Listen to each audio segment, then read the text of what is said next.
All right, welcome back. We are going to do our Trader Talk segment today with Scalp Trader, Damon Southward. Today he got involved in a new trade for his yield portfolio, NGLPP, which is NGL Energy Preferred Stock. So I'm going to welcome in Scalp Trader. Damon, what's up? Hi, Darth Trader. How are you? Oh, is it official now? Is it officially official? Do I have your Oh, word? I don't know. I just had to say that. Oh, Yeah, I well, know you love that name so much. Well, now it's recorded, Damon, so all right.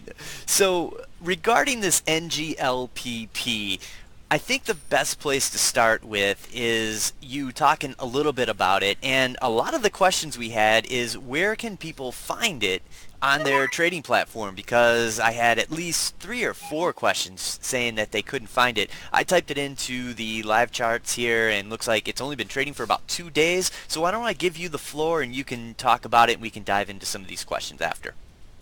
Yeah, I think most of the people who can't find it are on interactive brokers, and they Okay. tend to be a little late, like a day or two late listing preferreds, and Mm, it's difficult to find preferreds. Typically, preferreds trade on the on the over-the-counter market for up to a week to 2 weeks before they get their NYSE listing. mm. This one actually turned around pretty quickly. I think it priced maybe 2 days ago, and it listed on the NYSE uh, like already, which is pretty rapid turnaround. The interactive brokers just tends to be slow listing these things. I mean, they eventually make it there. Wouldn't be surprised to see it there tomorrow, but other trading platforms already have it listed. Okay. I thought you use interactive brokerage. Is that not true? I do. I use a number of Oh, okay. brokers. I mean, All right. so yeah, so each one has its pluses and minuses, right? And so interactive brokers I use for certain things, other brokers I use for other things. Okay. Well, there you have it. For those looking for it, I guess you just have to be a little patient if you are using IB. Just curious out there, if anybody did have success finding it on a different platform, maybe Schwab or Ameritrade or whatever, let us know, and we can help you out in that regard. All right, Damon. So why don't I let you talk about this one and why you like it? Yeah, so this is a name that we own the common shares, the common units rather. MLPs are units rather than actual shares, and so we own the NGL Energy common units, and we're up about 20% in those right now. We bought those maybe a couple months ago, probably about 2 months ago, 3 months ago, at a 14% yield. They've done well for us. This is a name that I've followed for probably 2 or 3 years, and they've had spits and starts, and have not. It hasn't been a smooth operation, but they finally started to get things turned around. They sold one of their units for I think almost $1 billion. It's I think a refining unit. They the nine it was either 900 million or $1 billion, and the cash proceeds from that really surprised the market.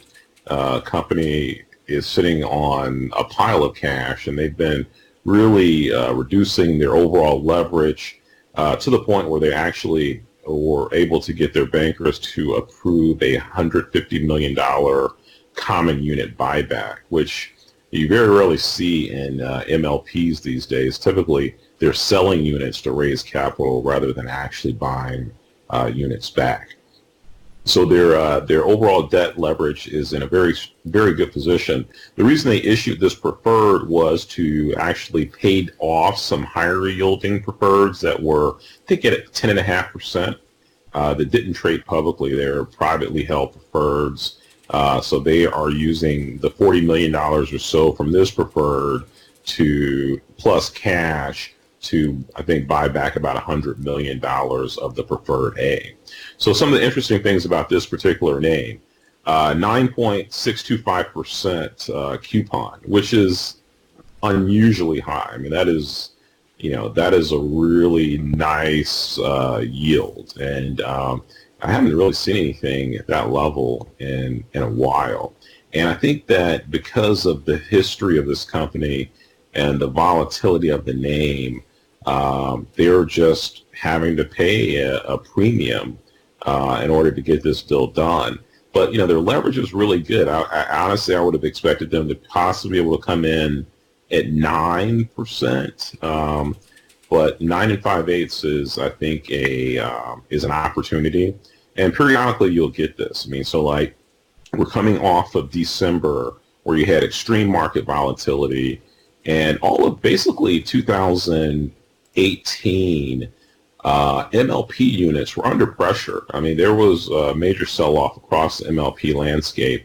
And I think a lot of that was due to the concerns about rising interest rates. And so not only the fact that these yields on MLPs will be less attractive relative to, say, the rising 10-year rate, but their refinancing costs would impact cash flow. So, for example, if you have $2 billion of debt and you have to refinance it all of a sudden at 150 basis or 250 basis points higher, that's just more money going out the door to pay for, just on the expense line.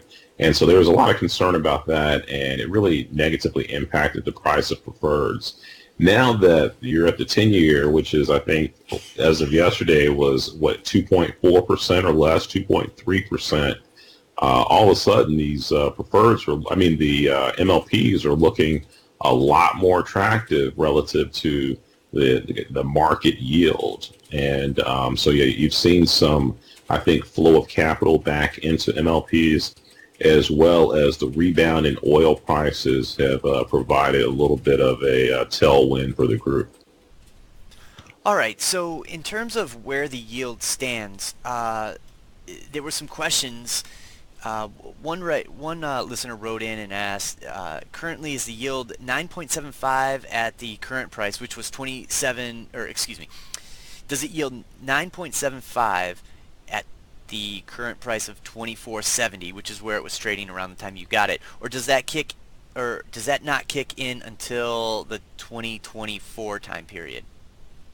Yeah, so that 9.75 is the current yield at that 24.70 price. It's currently trading around 24.90, so you're about, actually give you an exact number here.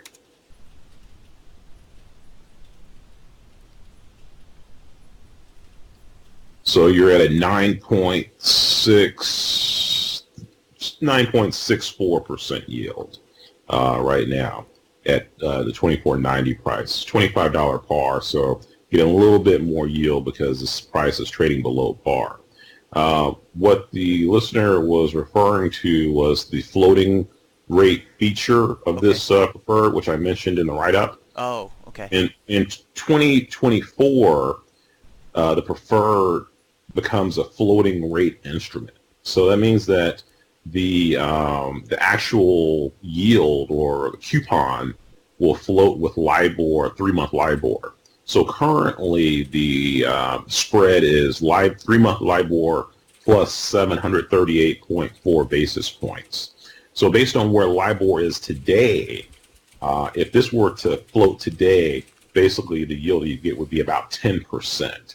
So if LIBOR is lower in 2024, then the yield will be a little bit lower. Since LIBOR is I think LIBOR is about 2.6% right now. So theoretically, the lowest this could go would be, you say if you took LIBOR down to 1.6%, you're still talking about a 9% yield. So even in a situation where, rates are being cut, you still have a pretty attractive yield, but you have that yield locked in for about 5 years. So you have the current yield of about 9.63% locked in for 5 years until the floating rate feature kicks in.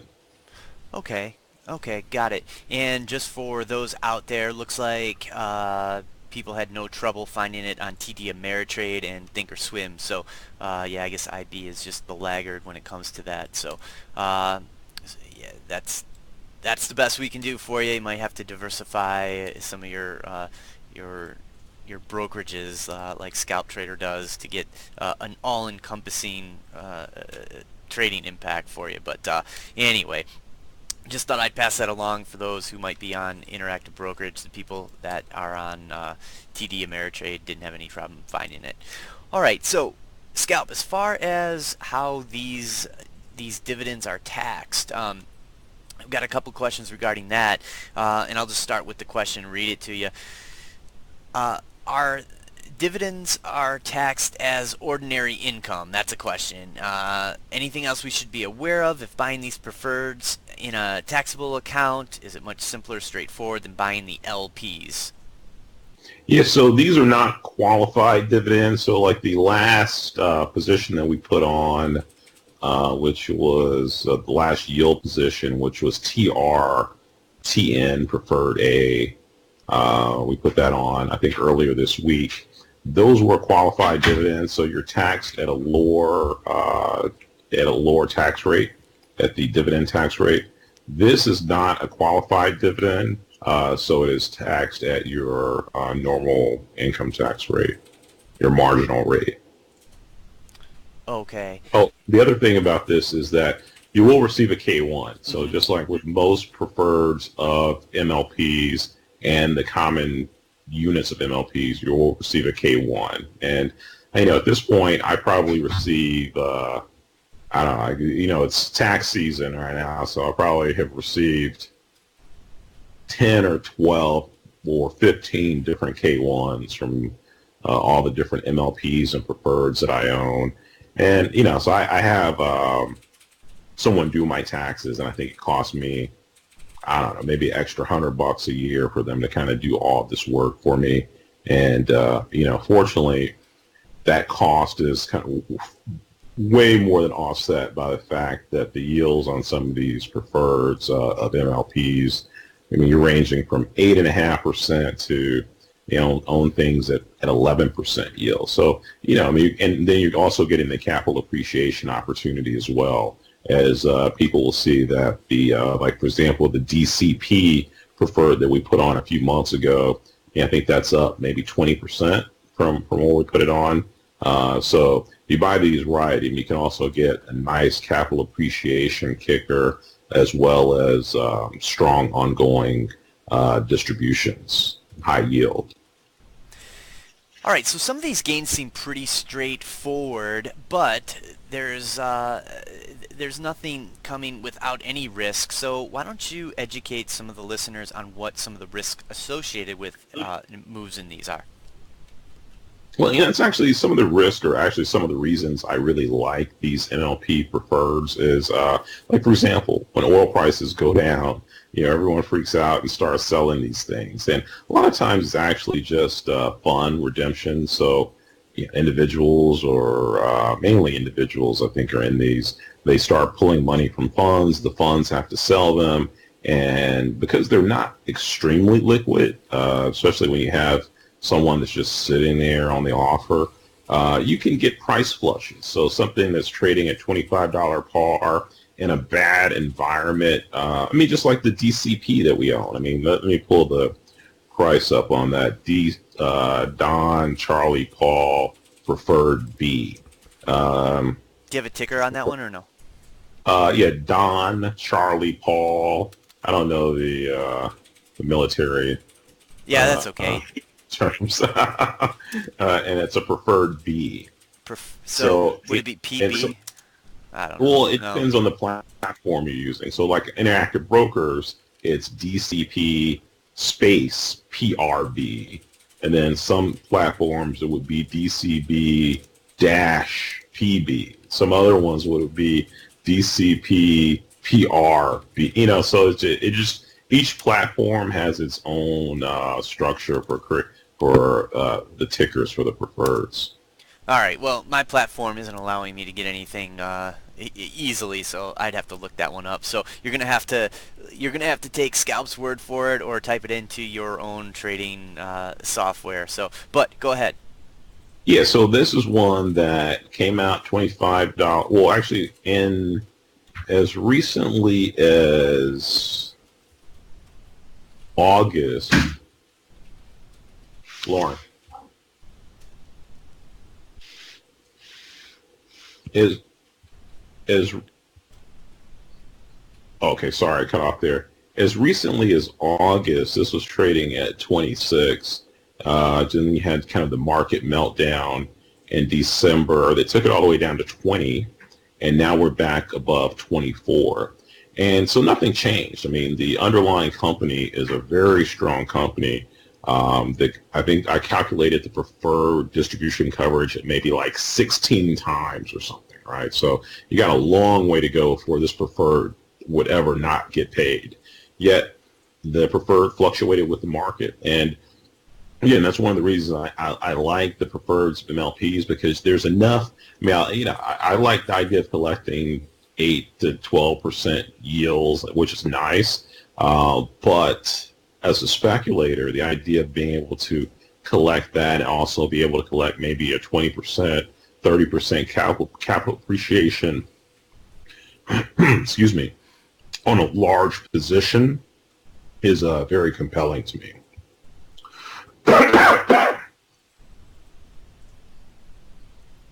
Oh, can you still hear me okay? Yeah, I hope you're not dying Okay, on me. sorry. Kind of choking. Okay, Should have grabbed a cup of water before I started talking. no problem. Uh, yeah, so and so in terms of the actual risk, I tend not to buy preferreds that I think have the risk of having their distribution not being covered. And if I ever do, then I'm well out of it. I'm out of it well before you ever reach that point. So there are risks to anything that's high yield, but I try not to put anything on the site that I think has any chance of in any like realm of reality within the next year or 2 years of possibly being in trouble of having its distribution suspended. All right. We also have one that came in on asking your thoughts on CBL preferreds. Have you looked at this one, CBL preferreds? Yeah, I don't like the CBL preferreds, and actually I responded to that listener basically saying that if CBL were smart, now that they've suspended the common distribution, I think they should also suspend the preferred distribution, because they have actually quite a bit of preferreds outstanding that would allow them to internally generate some cash flow to, improve their balance sheet, as well as to transform some of these properties that, say you had old Sears locations, and they're trying to transform their malls into, say, a Sears location into a gym or a restaurant or a Whole Foods, and that seems to be going really well for them, but it's definitely a costly endeavor. And so I think actually if they suspended the distribution of the preferred, I think the stock might fall initially, but then would actually rally pretty sharply on that news. Okay. Would that get you interested in it? In the common stock, yeah. Okay. I wrote yesterday that I was hoping to see that fall into the 130s, and to add to that position, I actually got to about 139 this morning and then rally out of that area. So hopefully we'll get a pullback that allows us to, take some more action on that position. But yeah, it'll be interesting. I wouldn't touch CBL's preferreds, because once you have the common suspended, the concern is the preferred comes next. And if this preferred got suspended, I think it'd probably trade down to maybe $4 on a $25 par preferred, and then I might actually take a look at it. Oh, wow. Okay. So I think that covers all the questions regarding well, we did have one. One just came in asking regarding the NGLPP. It says, with no stops in the 2150 area, is that a typo? Should price have a precipitous decline? Do you anticipate very light liquidity that might lead to a large slippage? So we're going back to NGLPP, just for the listeners. That was what the question's regarding, asking about basically liquidity issues should things break down. Yeah, and so if we get, and I've seen this before with preferreds, where you have a perfectly compelling name that gets caught in a market downturn. So, say for example, during periods where interest rates are spiking, and you have program trades that are based on rising interest rates. They're selling yield focused instruments, and you kind of have a cleansing in that area because of the general lack of liquidity in preferreds. I mean, obviously a preferred isn't something you're trading every day. So when I say lack of liquidity, I mean, so like a preferred might trade 20 to 50,000 shares a day. So if you want to get in and out, there's no problem. But if everyone's trying to get out the door at the same time, that could be an issue. And the reason I put the stop relatively far away is because what happens frequently with preferreds is that uh, once they get above par, retail investors kind of get nervous when they break par. And so, for example, if you have a period where rates are popping or for some oil prices are declining and there is a investors are fleeing from preferreds, you have a situation where this preferred breaks par, trades down to 2350 intraday, bounces back to above 24, and then if you get 3 more days of heavy selling across the preferred, particularly the MLP preferred landscape. I mean, I've seen situations where people start to take notice. They put stops in. The stops get flushed out right at the open. So you may have something that closed at 24.25, get flushed down to 22.50 within the first 10 minutes of trading, and then by the end of the day end up back at 24.25. And so I'm trying to leave enough room to allow for all of that price movement, because I think this is a very high quality name relative to MLP preferreds that are out there. And I understand that there can be quite a bit of volatility. I don't anticipate this level of volatility, but I've seen it before, and I'd hate to get stopped out on something just because you have a stop in there and it hits it at 2 minutes after the bell opens and then comes racing right back. All right, and I presume that you would use a stop limit order as opposed to just a stop market order? Oh, well, yeah, I think that's a good idea, actually. That's a good idea. Yeah. I mean, I personally don't have any stops in this because, I like to put stops on the page just so people can have an understanding of, hey, like, this is something that I want to give a little room. I personally don't use stops on prefers because I'm actually paying close attention to them. Mm-hmm. And if it would take quite a while for this to get to that level. I mean, the entire financial market landscape would have to change dramatically. And so at that point, I start to evaluate what's going on with each name, and would then start to publish updates on my thinking on each one of those names. All right. So basically, it's for any of the listeners or people who follow you just to identify the type of risk that you're willing to assume if the you-know-what hits the fan. Exactly. The one thing I don't want is people putting in a stop at 24 or 24.50, because it's probably going to get hit. And then when it bounces back, they're going to be upset. When I do put a stop in on a preferred position, yeah, I mean, the goal really is to kind of give a sense of how much room you truly need to allow for a particular name. Some of the names I'll put on a tighter stop, especially if they're they've moved up a bit, and so something that's we bought at 25 has moved to 27. Maybe I'll move the stop up to 24, because if that breaks par based on where it's trading at the current time, then something about the landscape has changed, and we need to take a closer look. But typically, I'm looking about 15% or so in terms of room I want to give a preferred. All right. So let's just step over to your other trade that you made today in TTD, a very nice short. I guess the question is, what were you looking at that got you involved in TTD today, and are you going to keep it on your radar for a short in the coming sessions as well? Well, I like this one as a bounce play today. I saw this setup coming yesterday when it got the defense and it popped at the open.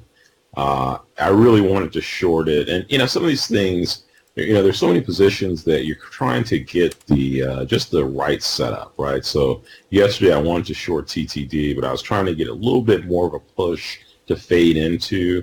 It didn't go quite as high as I had hoped.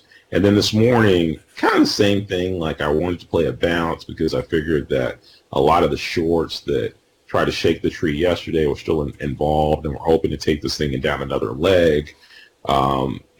Close to pulling the trigger, wanted to go a little bit lower.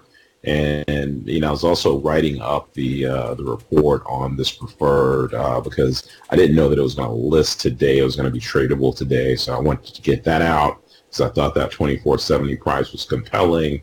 And so by the time I looked back, TTD had already run up like 6 points off its lows, and so I felt like it was a little bit extended on an intraday basis, and some of the other names that I follow that tend to track this name that I use as reads were starting to fade a little bit. So I figured I could pick off TTD for at least 2 or 3 points, and so that's all it was, just a quick scalp.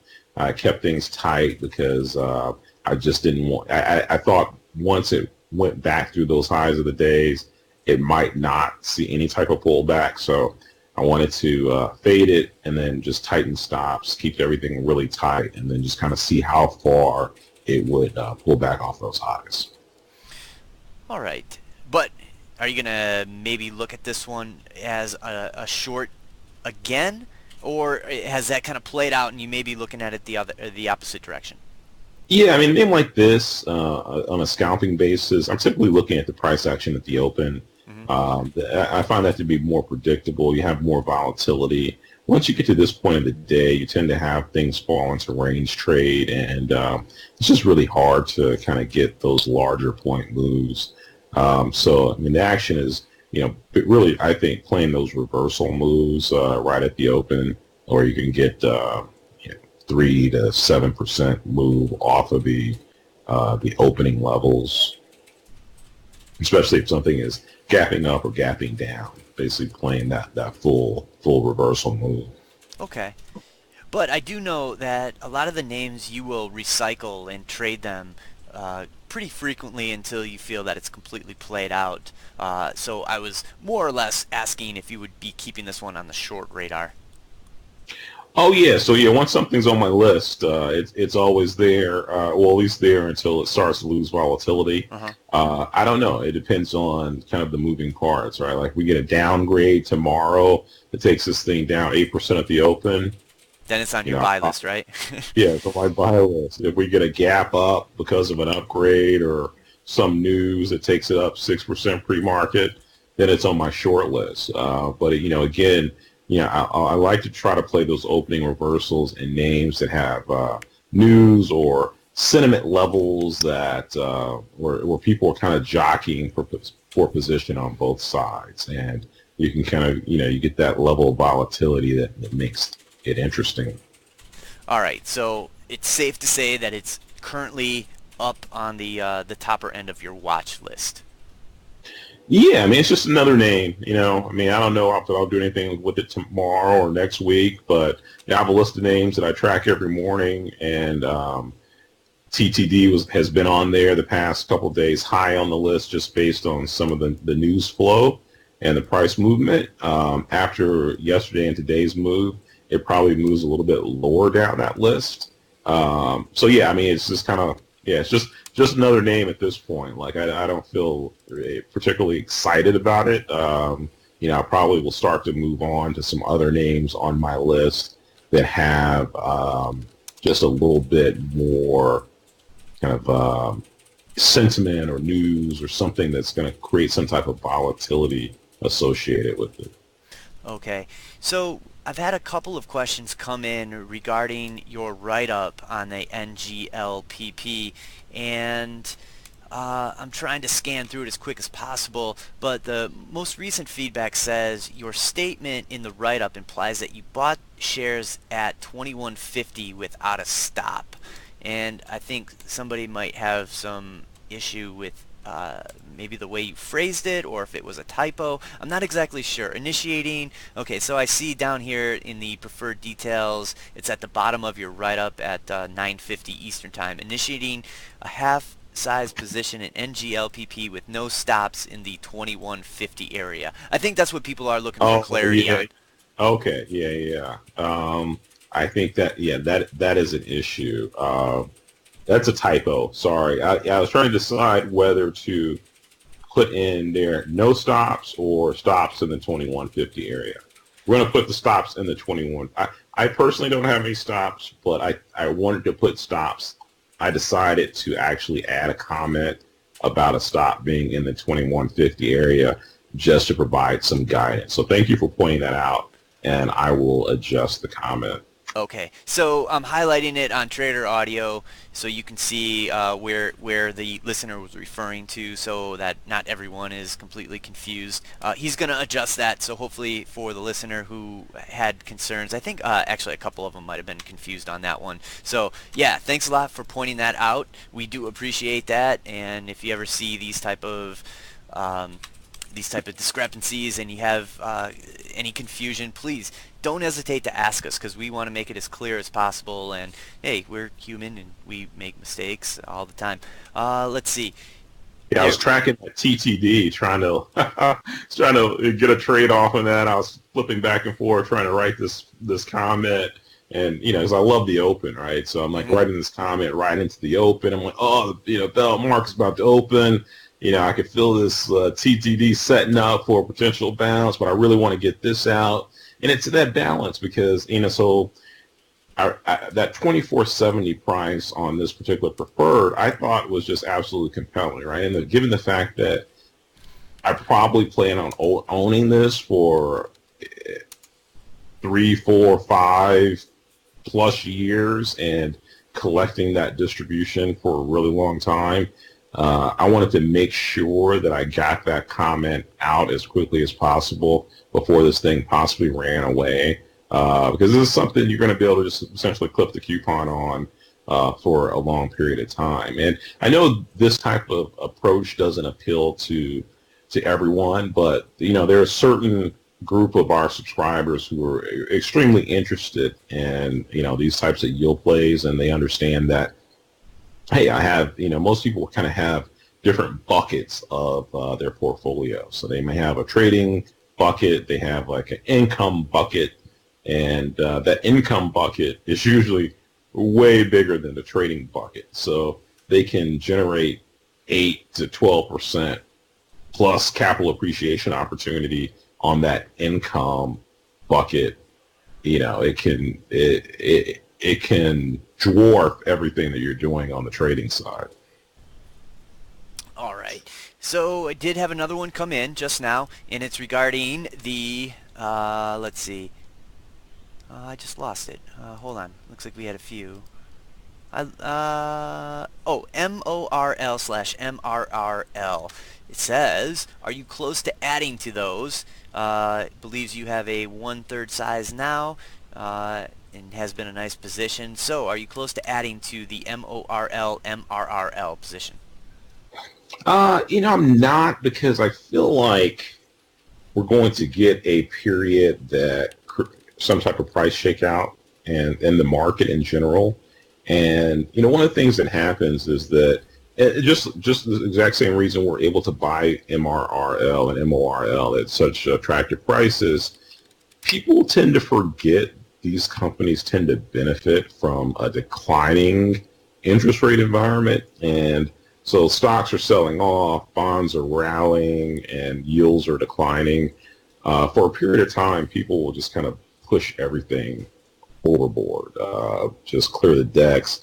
I'm frightened. I don't want to own anything, and anything that, especially like a leveraged instrument such as like an agency REIT, And this is even more leverage. So this is a 2 times agency read. So it's quite a bit of leverage. And so I think that we'll get an opportunity to add to this position during a period of market panic.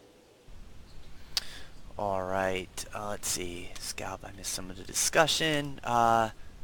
Okay, we can address that one. Maybe it would be helpful to note which stops are hard stops versus mental stops. Agrees with your mental stop but some of these low volume ones get a little tricky. Avoid algos triggering my stops, having the stock then run in the other direction. So I guess maybe the listener is asking to differentiate the mental stop versus the hard stop. Really, I think what it has to do, correct me if I'm wrong, Scalp, is one's own comfortability.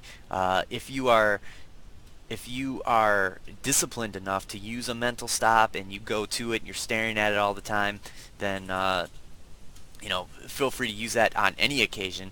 In fact, I believe Blue Chip Trader uses that as his discipline because he is so in the trenches that he can use a mental stop, and when it hits, his alarm goes off, and he can make that call himself. Sometimes he may even just wait a minute or two, or wait till the dust settles on some of the opens where his mental stop. He knows it's there, and he will respond accordingly. But I presume, Scalp, that the listener is asking for just clarity on when to make those calls. Yeah, I mean, I think it's really an experience and discipline thing. In the past, I used a lot stops far more frequently, and also traded intraday far more frequently. I mean, I think the first 10 to 12 years of trading, I don't know if I ever held a position overnight, or very, very rarely.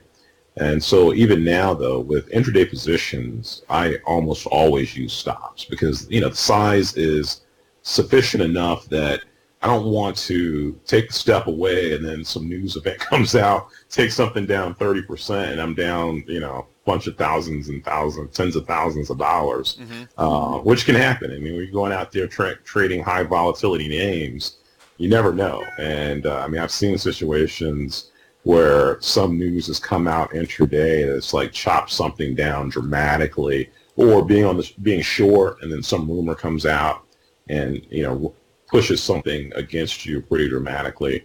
So with intraday positions, I pretty much always use stops. With swing positions, just given that my general strategy is I like weakness. I like the opportunity to buy things on weakness and build size as something declines in value, depending on what it is, right? If it's if it's a swing position that I'm looking to hold for 2 weeks to 6 weeks, I'm typically starting 1/3 size or 1/2 size and scaling into weakness. Periodically, I will buy strength, but I really don't like to chase. I just found that chasing is not really a productive strategy these days. There was a time where you could chase a breakout and be pretty comfortable that it would continue to go. Now you get a lot of head fakes on breakouts. So I'd rather take advantage of that failed breakout that causes technically focused traders to abandon a position, buy that pullback and scale into it, and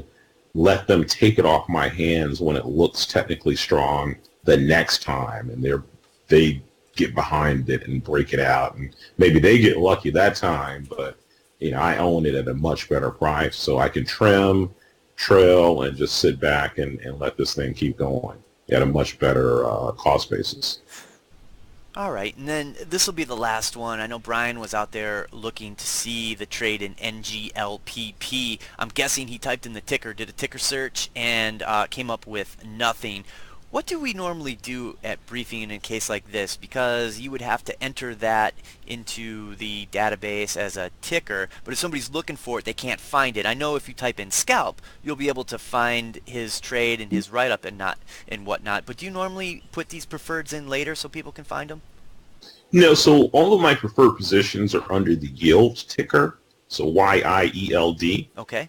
So that makes it easier to find because obviously I post a lot more comments than just on the preferreds or the yields. So you plug in Scalp, I mean, it might take you A lot of 4 or 5 scrolling. pages to Yeah. go through to find the actual one of these yield names. And so I separated by adding the yield as a secondary ticker so people can search by that. Makes it a little bit easier. But yeah, so this is a preferred. So there's really no fundamental element to it other than the company's underlying fundamentals. So the company's ticker is NGL. So everything you need to know about this preferred, you would find out by following the individual company, NGL. All right, so let me type in NGL, and I know I put it in there as a link to this discussion that we're going to having, and it did pull up NGLPP. But let me see. Did you post it? No, it doesn't look like it comes up if you put that. If you, I do have the a in-play window on, so I was just typing in some of these tickers so we could easily find it. But Brian, out there, if you type in yield, you'll find Scalp's yield portfolio, and it's the first one that pops up. And also, if you type in focus, Okay. you will see my ongoing portfolio. So you'll have the access to my entire portfolio. And so yeah, for yield, you'll find the individual yield names. For focus, you'll find everything I own, from the swing trades to the yield portfolio to the crypto portfolio to the spec portfolio. All right, and that's very helpful as well. And since we are taping this, we can use this as a reference to go back and find anything. But for the most part, that's the way to find it, Brian, if you're looking for a preferred stock. Anything with usually they're 5 tickers, or excuse me, 5-letter tickers, right? The preferreds? Yeah. Well, it's usually the base ticker of whatever the underlying company is. So it'll be typically say like NGL, and then depending on how a platform designates preferreds, it might be something like for the preferred B that's out there, it's NGL, then PR for preferred, and then B for the series of preferred. All right.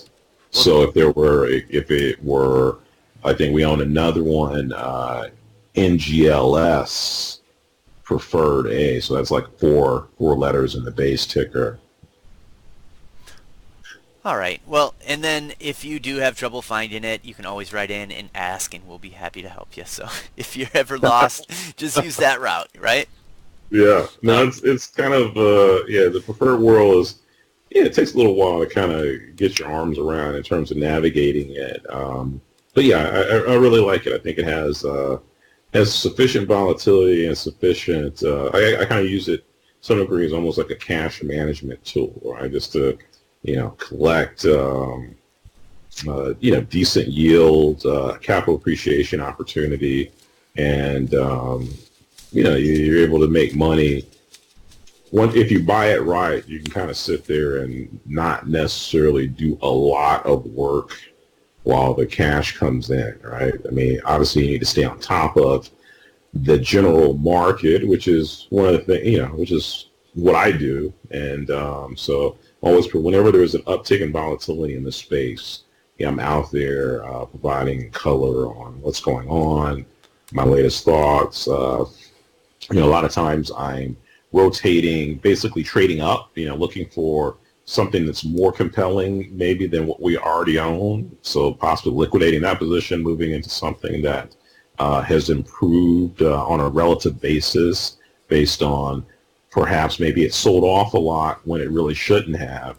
And a lot of times with preferreds, especially with the retail community, they're simply by yield. They have no underlying understanding of maybe even what the company does. I mean, people chase yield without understanding the full company fundamentals, and a lot of times there's an opportunity to take advantage of that because if you have an oil name, for example, and oil prices go down, then this thing is thin. It might get hit really hard, but it might be the most compelling play in the whole landscape, and there are other things that have actually declined less that are far riskier.